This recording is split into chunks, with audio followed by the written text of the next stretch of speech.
Mesdames et messieurs, bonjour et bienvenue dans cette édition de la mi-journée. Les titres. À Madagascar, après plus de 2 semaines de consultation, le dialogue malgacho-malgache est parvenu à terme ce dimanche soir. Nous reviendrons sur les recommandations issues des échanges avec Kolsian Garsou dans ce journal. Nous irons également à Tombouctou, au Mali, où l'armée vient de recevoir une centaine de camions et pick-up neufs. Pour le commandement militaire, cette logistique permettra de renforcer les postes de contrôle et d'effectuer des patrouilles à l'intérieur de la région. Voilà, bienvenue. La dotation des régions nord du Mali en moyens militaires reste une préoccupation des autorités. Depuis janvier, Tombouctou a reçu de nouveaux matériels roulants équipés d'armements lourds. Ces derniers jours, une centaine de camions et pick-up neufs sont venus s'ajouter au lot. Le département en charge de la défense de l'intégrité territoriale vient de doter Tombouctou en moyens matériels conséquents. Au total, une centaine de camions et de pick-up flambant neufs. Les hommes sont désormais dans les meilleures dispositions pour combattre, traquer et neutraliser les forces du mal. Ces véhicules tout-terrain, équipés d'armements lourds, ont été livrés afin que les soldats accomplissent leur devoir avec honneur, dignité et détermination. La particularité des véhicules Kia, équipés des armes 4-5 BT, qui nous permettent effectivement de renforcer nos capacités et réussir en même temps 3 missions, à savoir renforcer plus 3 ou plus 4 et certains checkpoints, assurer la sécurité de la ville de Tombouctou et nous permettre de nous projeter pour des patrouilles à plus de 800 km de Tombouctou. Pour une sécurisation efficace du camp, le commandement a acquis un nouveau groupe électrogène de 35 kVA. Actuellement, avec ce groupe connecté sur des projecteurs de plus de 400 watts, nous avons la sécurité à 90% du camp et ensuite une meilleure participation des conditions de travail des hommes. Parce que la bureautique étant liée à l'électrification, donc là on peut dire que ce groupe est salutaire pour tous les camps. Ceci répond au souci de mettre les éléments dans les conditions leur permettant de répondre présent au lieu et en temps opportun.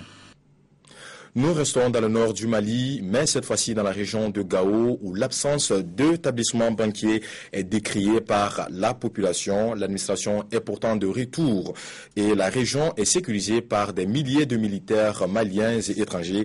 Des témoignages précisent que l'absence de banques cause d'énormes préjudices et aux salariés et à l'économie régionale qu'à l'État malien. Aucune banque n'a ouvert ses guichets après le passage du pilleur MNLA et complices. Toutes les banques ont été mises à sac. 2 mois après la reconquête des zones occupées, l'économie de Gao est malade. C'est les fonctionnaires, commerçants, opérateurs économiques et toutes les autres couches de la société qui en font les frais. Les activités économiques sont au ralenti. Ça nous pose beaucoup de problèmes. Parce qu'actuellement, là où je suis, j'ai envie de faire des commandes de matériel à Bamako, je ne peux pas. La population se dit inquiète pour la simple raison que l'absence de structures bancaires perdure. Les fonctionnaires et les retraités sont obligés d'effectuer des déplacements coûteux sur Bamako pour avoir leur salaire. Pas à Mopti, on s'est déplacé pour aller à Bamako. Déjà, pour aller à Bamako, il faut 17 000. Pour revenir, il faut 17 000, ça fait 34 000 francs d'un salaire que vous savez, c'est extraordinaire vraiment. Sur le marché des affaires, le manque de monnaie et des billets de petites coupures se fait sentir. On a même des problèmes de monnaie, jetons tout ça là, il n'y a pas de banque. Cependant, le transfert d'argent, un système aléatoire, certes, arrange beaucoup de situations. Bon, c'est des solutions palliatives, mais vous savez, l'habitude des banques, ce n'est pas une petite habitude qu'il faut perdre tout d'un coup. Les banques, ce n'est pas venir, on ne peut pas finir de fatigue. Ça, c'est sûr. En attendant la réponse de ce souhait de voir rapidement une banque à Gao, la commission sécurité du théâtre des opérations a élaboré un plan de sécurisation spécial pour les banques. Et puis ce document exceptionnel au cœur de la traque des djihadistes en Tunisie. Depuis la révolution, les groupes terroristes se sont multipliés et sèment la terreur de la population. C'est un immense parc naturel qui court sur plus de 10 000 hectares.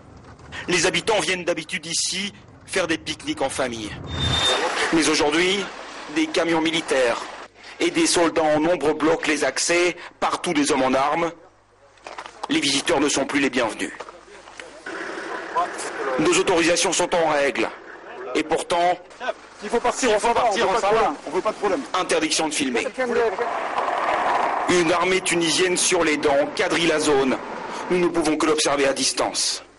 Ici, dans ces collines, elle est tenue en échec par une cinquantaine de combattants islamistes, des djihadistes, probablement liés à Al-Qaïda, qui posent des mines et ont déjà grièvement blessé une quinzaine de militaires. Ces blessés, les voici, héliportés en toute hâte vers l'hôpital militaire de Tunis. C'était il y a quelques jours. Nous les avons rencontrés, tous sont extrêmement choqués. Ce soldat de 19 ans a dû être amputé, victime d'une bombe artisanale posée par les djihadistes. On était en train de patrouiller dans la montagne. Mes collègues sont passés devant. Moi j'étais le 4e et la mine a explosé. Dans la chambre d'à côté, ce sergent-chef a perdu l'usage de ses yeux. Lui aussi, à cause d'une mine. Est-ce que vous avez suffisamment de matériel, d'équipement pour... Pas de bon matériel. Il parle d'un ennemi bien organisé et insaisissable. Ils font des attaques et puis ils se déplacent très vite. Ils passent en Algérie, puis ils reviennent. On ne peut pas tenir la frontière, elle est trop longue. Il est impossible de les encercler. Ils se cachent dans les montagnes et dans les grottes. Alors qui sont ces combattants islamistes et d'où viennent-ils? Des habitants de la ville toute proche de Kasserine sont descendus dans la rue pour crier leur inquiétude. Nous sommes là en solidarité avec nos soldats blessés. Nous sommes contre le terrorisme. Voilà, je l'annonçais, un titre après plus de 2 semaines de consultations et 3 jours de conférences au sommet.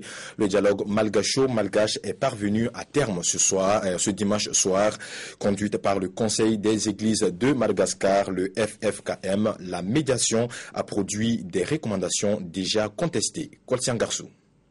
À moins de 3 mois de l'élection présidentielle, le dialogue malgacho-malgache prend la mise en place d'une nouvelle transition de 18 mois avec un directoire militaire, un premier ministre au plein pouvoir et une présidence à 4 têtes, composée de l'actuel président de la transition Andry Rajoelina et des 3 anciens chefs d'État Didier Ratsirac, Albert Zafy et Marc Ravalomanan. La question agite le monde politique qui dénonce une manœuvre politicienne. Il s'agit là que de réconcilier les Malgaches et défend l'évêque catholique Odon Razakolana, chef du Conseil chrétien des églises de Madagascar, qui a conduit la médiation. Mais alors que les candidatures d'Andry Rajoelina et de Lalao Ravalomanan, la femme de l'ancien chef d'État, ont changé la donne politique, les recommandations de la médiation pourraient compliquer encore un peu plus la sortie des crises à Madagascar, un pays déjà fragilisé par plusieurs années de tergiversations politiques. Direction à présent le Maroc, point de passage pour beaucoup de clandestins africains pour gagner l'Europe. Ils sont des centaines à passer à travers de grottes de ce pays pour se rendre en Espagne ou en Italie, par exemple. Une aventure à risque avec d'énormes souffrances. Certains regrettent souvent et optent pour le retour avant même d'atteindre l'Eldorado. Pour passer sur l'îlot espagnol, porte d'entrée sur l'Europe se multiplie. Le chemin qui mène à leur repère est escarpé. Armel et ses compagnons redescendent dans la vallée. Bon, monter, ça, c'est pas facile. C'est pour ça qu'on l'avait surnommé le chef bandit. Tu vas devoir te reposer au moins 5 fois ou 6 fois pour monter. Voilà. C'est rassurant. Au retour, vous allez voir. La route est longue, fatigante. L'inquiétude ne les quitte jamais. Pour ne pas se faire attraper par la police, ces hommes changent de refuge le plus souvent possible. Une vie de maquisard. Ce soir, ce sera riz pour tout le monde, un repas sommaire comme à l'ordinaire. Depuis des mois, ces hommes se terrent dans des grottes. Ici, la vie est rude. Le froid, l'humidité, les maladies. Malgré un quotidien éprouvant, Armel s'accroche. Ingénieur, il est arrivé au Maroc il y a 1 an pour tenter sa chance. Tout ce qu'on peut faire, c'est essayer de trouver un endroit pour dormir, si on peut avoir un peu de quoi manger, et avoir la force de retenter encore à passer de l'autre côté. C'est tout.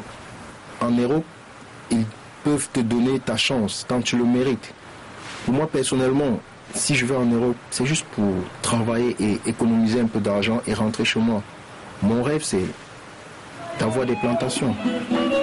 Quand ils nous frappent, ils crachent sur nous. Ils nous appellent les animaux. Selon lui, les coups portés étaient d'une violence inouïe.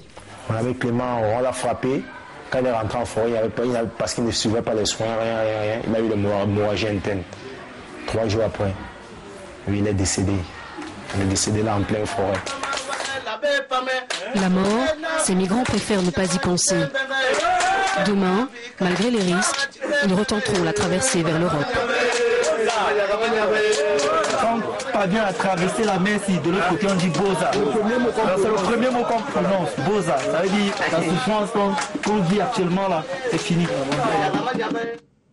En Guinée, 63 000 vaccins contre une nouvelle épidémie de méningite, une quarantaine de décès jusqu'à présent et 400 cas détectés, une maladie récurrente dans la région. Dans cette chambre froide, 63 000 vaccins contre la méningite. La riposte à l'épidémie qui frappe la Guinée depuis 4 mois. 400 cas ont été recensés, 41 décès enregistrés. Ce n'est pas le premier épisode de ce genre. La Guinée fait en effet partie de ce que l'on appelle la ceinture méningitique, une zone allant du Sénégal à l'Éthiopie. Mais cette fois, ce qui est nouveau, c'est la souche. Cette épidémie est due à une souche de bactéries qui est une première en Guinée. Je veux parler du Neisseria W135, c'est la première fois qu'on dépiste, qu'on diagnostique ce cas en République de Guinée.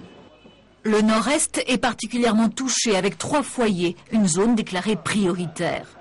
Les soins pour les malades y sont gratuits et c'est dans cette région que la campagne de vaccination va être menée. Mais à $6 la dose, les autorités ne font que parer au plus pressé. C'est une question de budget aussi.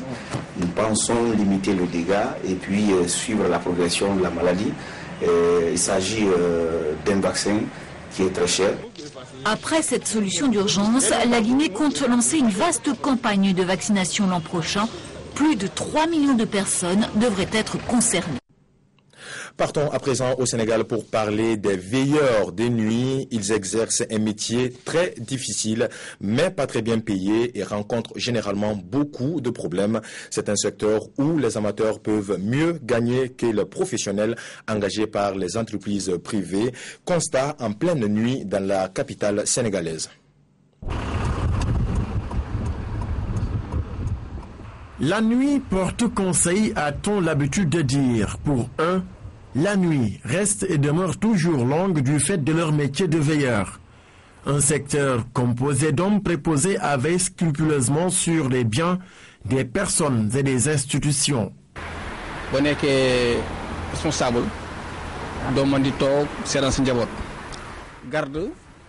nous ne pouvons pas rester les bras croisés. C'est un métier très difficile pour nous.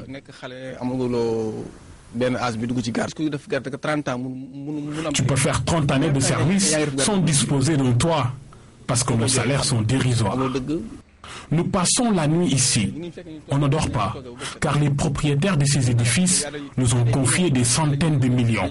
Les uns sont engagés par des entreprises privées, d'autres travaillent pour leur propre compte, comme c'est le cas du groupe que dirige Jean-Marie Louis Lamotte.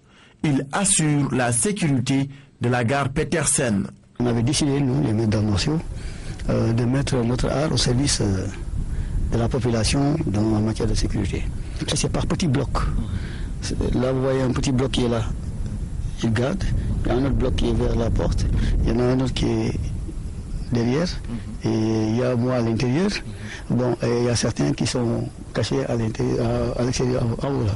Ces veilleurs partagent tous les risques nocturnes avec des salaires dérisoires selon eux-mêmes, des salaires qui varient entre 63 et 65 000 francs net. C'est un métier qui, ça ne paye pas bien, mais on assume parce que nous sommes des pères de famille.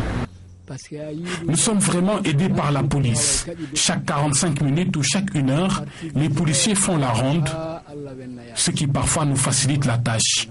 Nous ne pouvons pas faire face aux agresseurs. Voilà, bon courage à tous ces travailleurs de nuit. C'est la fin de cette édition. Merci de l'avoir suivi. Très bonne semaine à tous. Au revoir.